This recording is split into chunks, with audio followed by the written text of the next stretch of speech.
Fala rapaziada, tudo certo? De volta para mais um vídeo aqui do nosso Canal 10, nesta véspera de clássico entre Santos e São Paulo no Morumbi. Os senhores percebem aqui a gente no estúdio alternativo número 3, com esta bela imagem de fundo aqui, né? Mostrando um pouco das cores e da beleza do nosso Brasil, que infelizmente vive um momento, assim como todo o planeta, de grande preocupação por conta da expansão do coronavírus causador da gripe Covid-19, né? Não é gripe, a doença Covid-19, que é um tipo de gripe.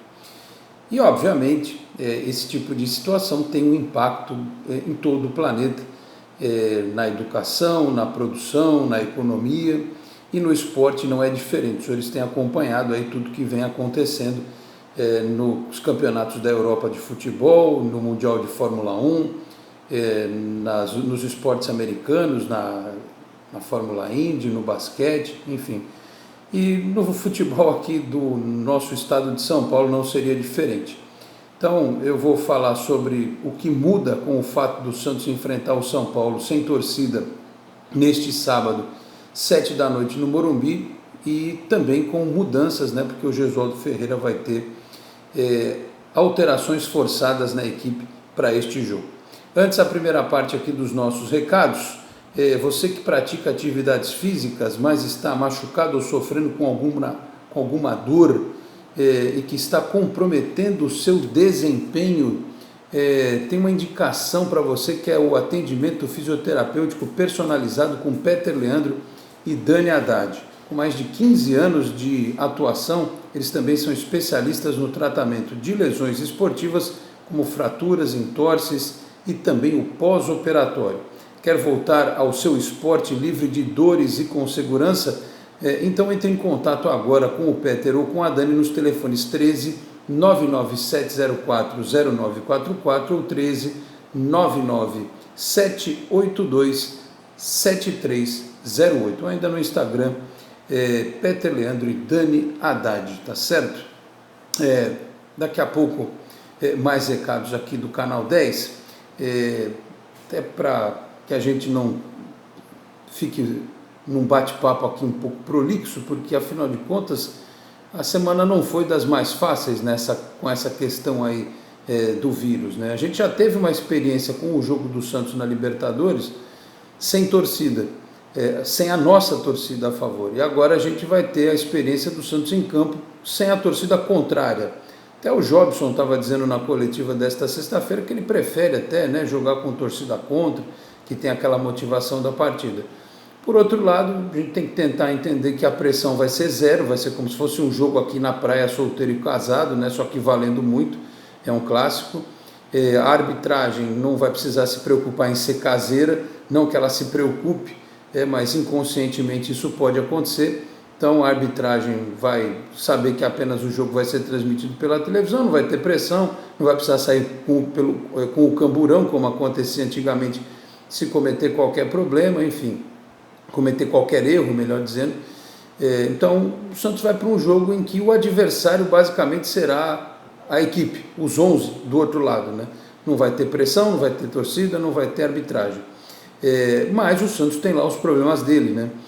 O adiamento do jogo contra o Olímpia na terça-feira da semana que vem já obriga naturalmente que o técnico Gesualdo Ferreira coloque em campo a sua força máxima.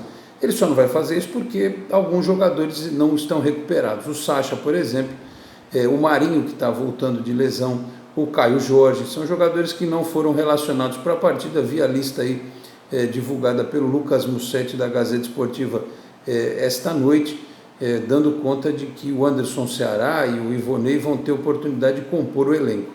E aí a gente fica especulando, o time provável, né? É aquele que vem jogando sempre, a defesa é aquela de sempre, o meio de campo também. No ataque é o Yuri Alberto, que segue como titular com o Soteldo, e aí abre-se uma vaga na ponta direita, né? Em tese, que poderia ser ocupado por um outro jogador, poderia até haver uma mudança de esquema. Eu comentava isso no Esporte em Destaque nesta sexta-feira com o Anderson Firmino, com o Fábio Lázaro do Diário Lance, também com o Leonardo Francisco, comentarista da equipe do Radar Esportivo. Poderia talvez pensar numa mudança de esquema, o Evandro ou o Jean Mota pelo meio campo, né? Ou se mantivesse o esquema, testar o Thailson, o Venuto, enfim, um jeito diferente do time jogar.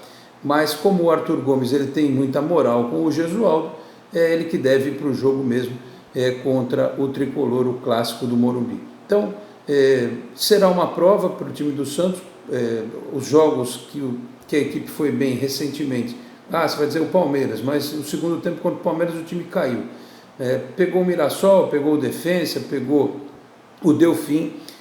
Seriam outras circunstâncias jogar no Morumbi com a pressão da torcida contra um adversário que joga, tem um estilo muito próximo daquele que o Santos praticava no ano passado, né, que é o estilo do Fernando Diniz de trabalhar, um adversário que tem jogadores qualificados como o Daniel Alves, como o Alexandre Pato, enfim, atletas que podem dar trabalho para a defesa do Santos.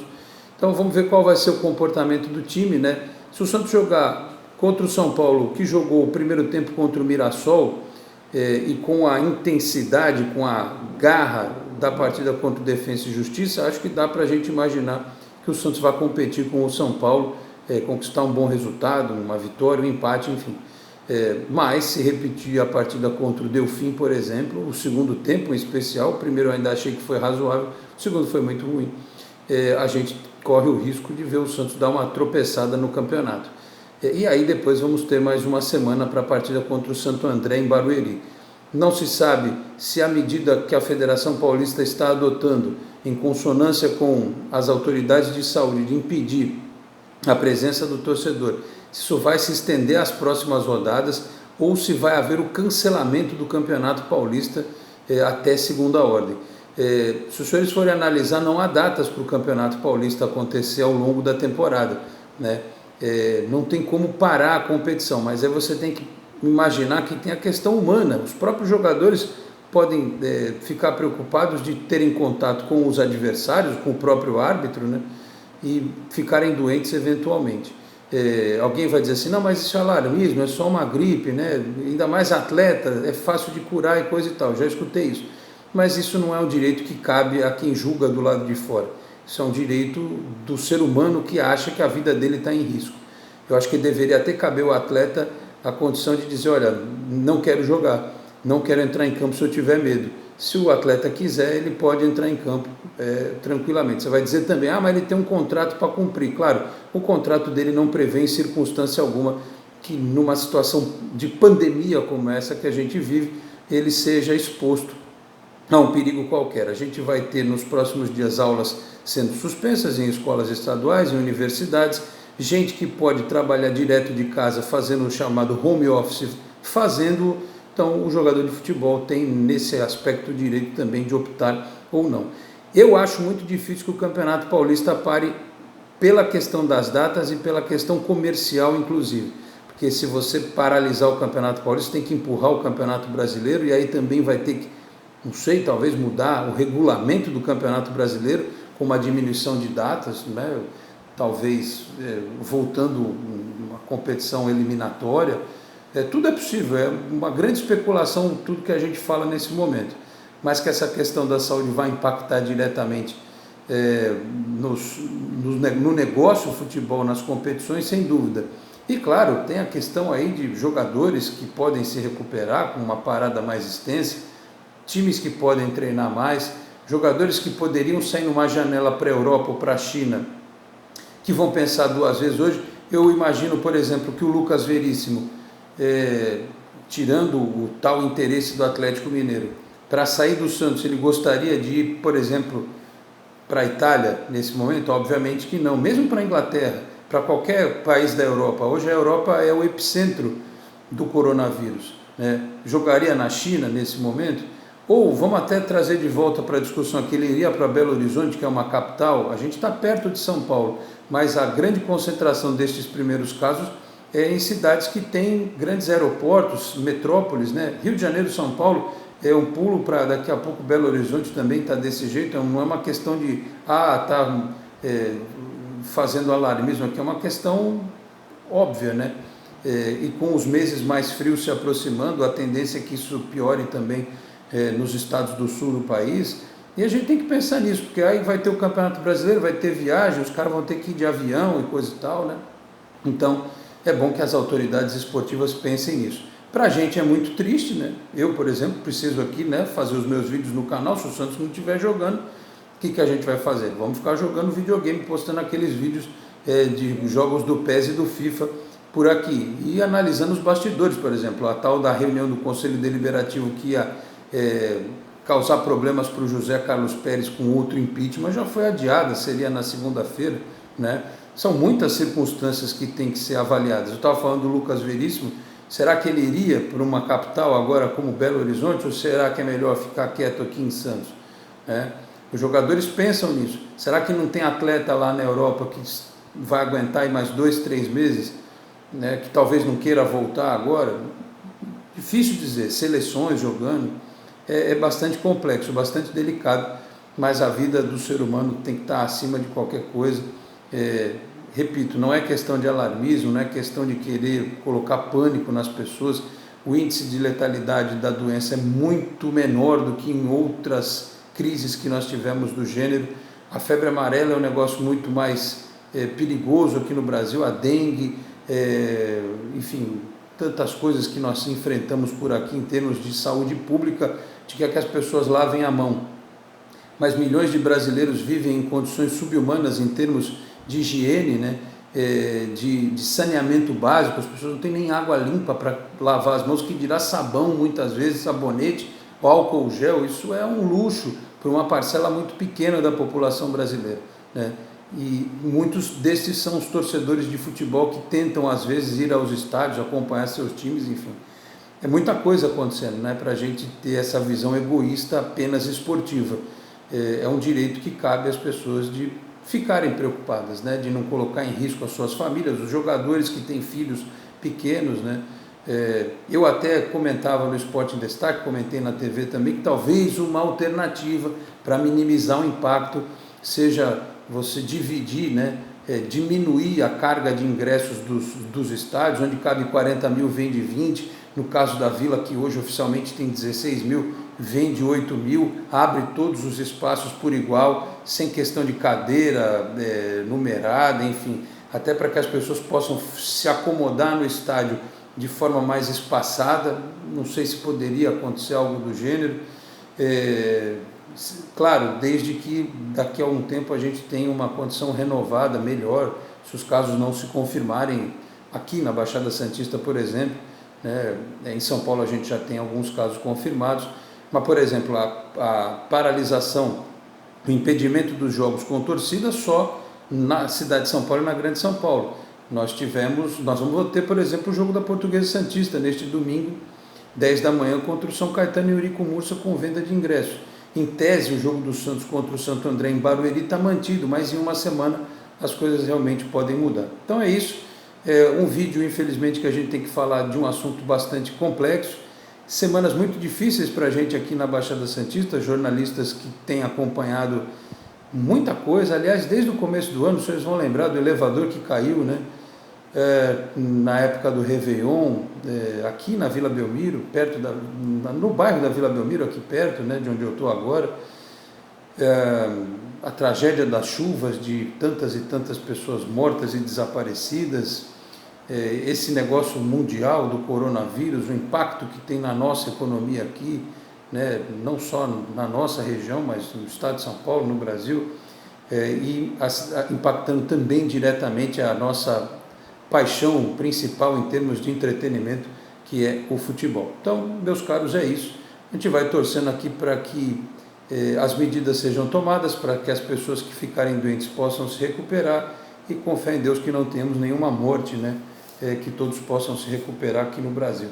E quem tem criança tem que tomar cuidado, quem tem idoso em casa, um avô, um pai mais velho, ou o senhor que está nos acompanhando aí, que já está na melhor idade, já pega aquele ônibus de graça, também evite certas aglomerações, né? certas circunstâncias. Se o pessoal está brincando no negócio de cumprimentar, né? Faz o do Star Trek, né? Vida longa e próspera, né? Evita dar a mão, né? Ou se tiver que dar, não coça o olho, não coça o nariz, não põe a mão na boca, lava rapidinho, né? Passa o álcool gel, para tentar evitar a contaminação. E depois que é importante se criar o hábito, né? Para quem pode, obviamente, porque a maioria desses vírus, essas questões respiratórias, é transmitida desta forma, tá certo? Para fechar o vídeo de hoje, só reforçar aqui os nossos outros recados. Está com a gente também a Ótica Gabs em Santos, na Avenida Afonso Pena 180, perto do Canal 4 da Praça Palmares. Atendimento de segunda a sexta-feira, das 9 da manhã às 8 da noite, aos sábados, das 10 da manhã às 6 da tarde, nas redes sociais, @Ótica Gabs, telefone 1333271557, porque enxergar a vida é uma questão de ótica. E também aqui comigo, o meu amigo Rafa, da Exatec Informática, na Senador Feijó 686, sala 1820, no Blue Office, exatecinformatica.com.br, telefone 133020 1877, procure também nas redes sociais. Hoje estou sem um produtor aqui porque ele tinha lá um compromisso pré-agendado, né? Tinha que participar deste compromisso, e por isso que eu vim aqui, né, no nosso estúdio 3, com esta, como eu disse no começo, gravura de fundo, aí essa pintura, e espero que tenha ficado bom o vídeo, né? Parte técnica, operacional e coisa e tal, tá certo? E quando terminar o jogo Santos e São Paulo, neste sábado, a gente volta para analisar o que foi este clássico sem torcida, aquele Morumbi grande, né? Que já não tem aquele calor que a Vila e o Pacaembu têm, por exemplo, né? Vazio. Vai ser uma experiência interessante para os dois times, e a gente torce para que o Santos do Gesualdo Ferreira vá lá e consiga um bom resultado, tá certo, meus caros? Últimos recados aqui: se você não assistiu a edição de hoje do Esporte em Destaque, acompanhe lá no canal de áudio da Boc News TV, que nesta sexta-feira 13, né, vou te falar também que teve um monte de bug da internet, né, um monte de coisa que não funcionou lá, mas no final das contas conseguimos colocar o programa no ar pelo YouTube, no Facebook não rolou, né, coisa impressionante. Peço então para que você dê uma olhadinha lá na comunidade do canal para assistir o Esporte em Destaque. Peço a você também que não é inscrito no canal 10, por gentileza, se inscreva, ative o sininho para receber as notificações, curta esse nosso vídeo, compartilhe na sua rede social, também no seu grupo do WhatsApp, faça com que a nossa mensagem chegue cada vez a mais torcedores do Santos. Eu vou ficando por aqui, agradecendo a todos pela audiência. Nos encontramos neste sábado, até virou aqui, deixa eu arrumar, neste sábado, assim que a bola parar de rolar, no Morumbi, clássico Santos e São Paulo, tá certo, meus caros? Muito obrigado pela audiência, um grande abraço a todos e até a próxima. Tchau, pessoal.